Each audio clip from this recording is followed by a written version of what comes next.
आर्यन और मीशु हवेली से भागते हुए एक पुराने सुनसान कब्रिस्तान में पहुंच गए। रात की गहरी स्याही में सिर्फ चांद की हल्की रोशनी ही रास्ता दिखा रही थी। चारों तरफ बिखरी कब्रें और उखड़े पत्थर इस जगह को और भी भयानक बना रहे थे।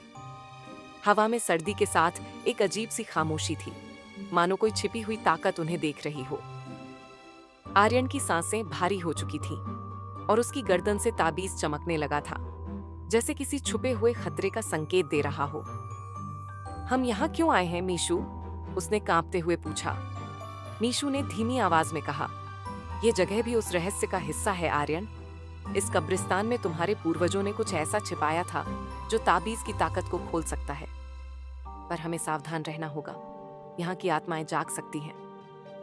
तभी अचानक कब्रिस्तान के एक कोने से हलचल हुई।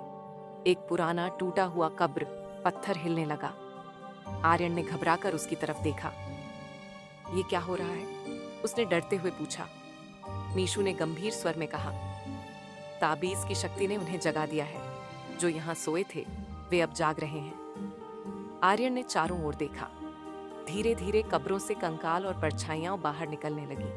उनकी खाली आंखों से भयानक चमक आ रही थी। वे आर्यन की तरफ बढ़ने लगे, जैसे उन्हें उसकी उपस्थिति का एहसास हो गया हो। हमें यहाँ से भागना होगा, मीशु ने चेतावनी दी। लेकिन आर्यन की नजर कब्रिस्तान के बीचों बीच खड़े एक पुराने मकबरे पर पड़ी।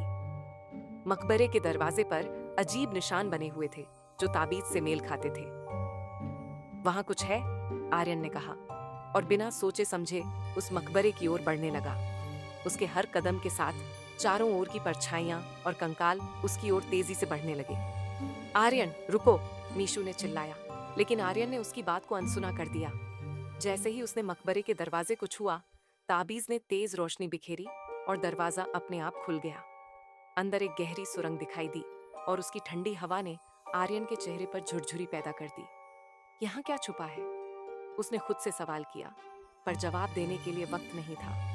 मकबरे के अंदर से अजीब सी आवाजें आ रही थीं और चारों ओर की आत्माएं अब और भी भयानक हो गई थीं, जैसे वे किसी अनजानी शक्ति से बंधी हों। यहाँ से वापस लौटने का कोई रास्ता नहीं है, मीशु ने गंभीर स्वर में कहा। तुमने जो रास्ता चुना है वह तुम्हें उस रहस्य तक ले जाएगा जिसे जानने की कीमत बहुत बड़ी हो सकती है। आर्यन ने ताबीज को कसकर पकड़ा और सुरंग के अंदर कदम रखा। हवा और भी ठंडी हो गई थी और हर कदम के साथ उसकी धड़कनें तेज हो रही थी। मकबरे के भीतर क्या रहस्य छुपा था? क्या आर्यन इस भयावह कब्रिस्तान से जिंदा बाहर निकल सकेगा, या वह भी यहाँ सोए हुए भूतों का हिस्सा बन जाएगा? आगे क्या होगा जानेंगे इसके अगले पार्ट में।